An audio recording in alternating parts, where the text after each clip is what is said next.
خب دوستای عزیزم، یعنی که ایرا چه خیلی او میتونم در باره اوتی این گویم که درخت ها براتون میخوام که معلومات بکنم تا که این چیزا را ما میتونیم آینده در تاجیکستان گویم در دیگر همو جامون میتونیم که چیزا را استفاده کنیم. امام رحمه وقتی که تو آبادی میخواهی در پشته و غیره جای ها، یعنی که این قین نیست، هم که خلطت از رزین آماده کردن و با طریق ودوا زاو برده در ویخی همون درختو پر کده مونده. پایانش شکافک داره مقداری.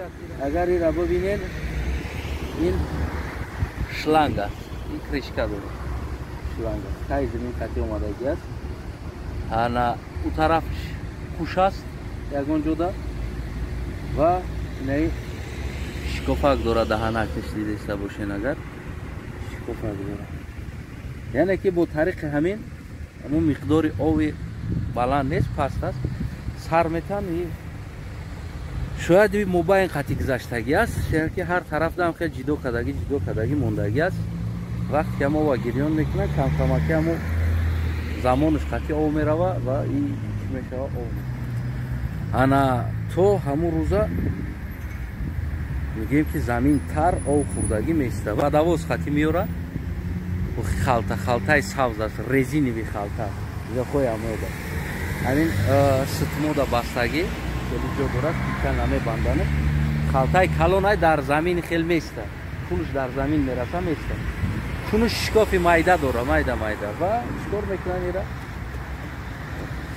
خلطه را دروش آو پر میکنن میرون بینزواز میاد دروش پر آو میکنن میرون.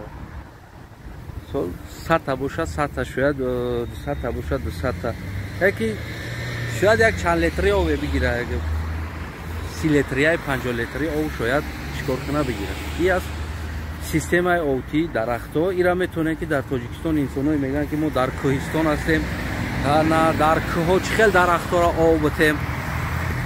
مثال شاید این سوالا برای شما یعنی که فکری همه آب دادن دا باشین. البته که من شما دا میگم مثال کمرای ماشین است، فکرش کنیم کمرای ماشین است، کمرای تراکتور است و غیره چیز است، تاش شکاف میکنین یک چند دونه و بگیم دروش دا آب پر میکنین میمونین، همون مقداری که کم کمکی بروه، بسیار نه به نهایت کم بروه. در اون حالت گویم یک چند وقت چیزی شما چی میشود درخت های شما آو میشود، مثل همین درخت ها یک چند وقت درخت ها آو میشود و آو دادن هم خیلی نیست، همه وقت چونی درخت ها نم میشود میسته. داری باره با صحبت میکنیم. خب دوستای عزیزم میایم در باره درخت های اروپا چرا درخت ها بی نهایت رست دیده میشود. هست انا درختی که رست، یعنی شما نظر کنین خیلی چوب دارن، سه تا و تسمه ها داره، تسمه قطعی جای خدا میکشن اینجا. وقتی که ما میبینیم گویم که یعنی در ویخی درخت همه وقت نه خیلی پوچاقی درخت است، میبینید خیلی مسرکه.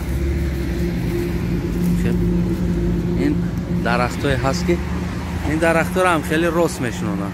اگر شما نظر کنید همین درختی که همین کوچه را که دیده ایستادیم، همین درخت هم خیلی ستم داره، سه تا ستم داره و اینا خیلی تسمه قطعی جاهای کج درختی که کج میشه و میکشنش هر طرف و طرف این درخت وقتی کج میشه و همین تسمه قطعی میکشن تا که درخت راست کلان شود.